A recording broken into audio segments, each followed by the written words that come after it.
This was Chad's President Idriss Deby campaigning last week. Early election results indicated he'd won a 6th term in office. But Deby had reportedly joined his son and other soldiers on Saturday to repel an attack by a rebel group in the northern province of Kanem, near the border with Libya.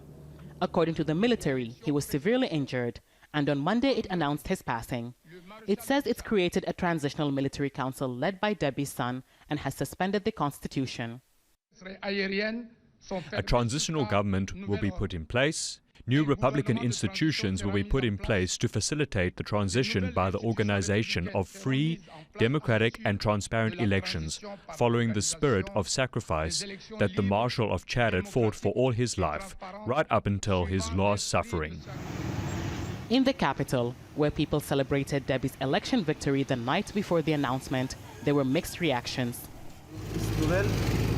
It's sad news. The presidential elections went off peacefully through to the declaration of results by the Election Commission. And then the next day we learned the sad news of the death of the President Deby after being injured badly at the front lines. It's sad news for the entire country. The news is surprising. I'm moved by it. The rumors that are going around about the Transitional Council give me the impression that some information is false. They are already talking about dissolving parliament. That is delicate. We have a constitution. So for me, I'd say it was a coup and he was killed. Idriss Deby was a former military officer who came to power in 1990.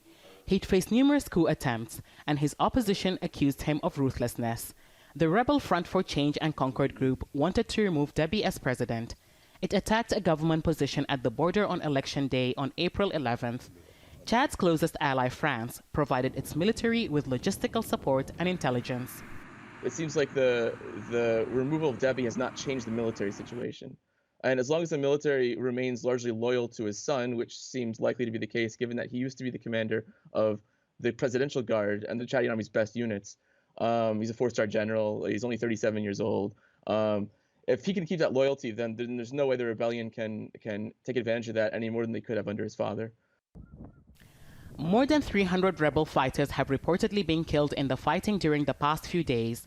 That President Deby has now also died in the fighting has shocked a nation and made the security situation in the wider Sahel region even more fragile. Hiba, Al Jazeera, Ndjamena.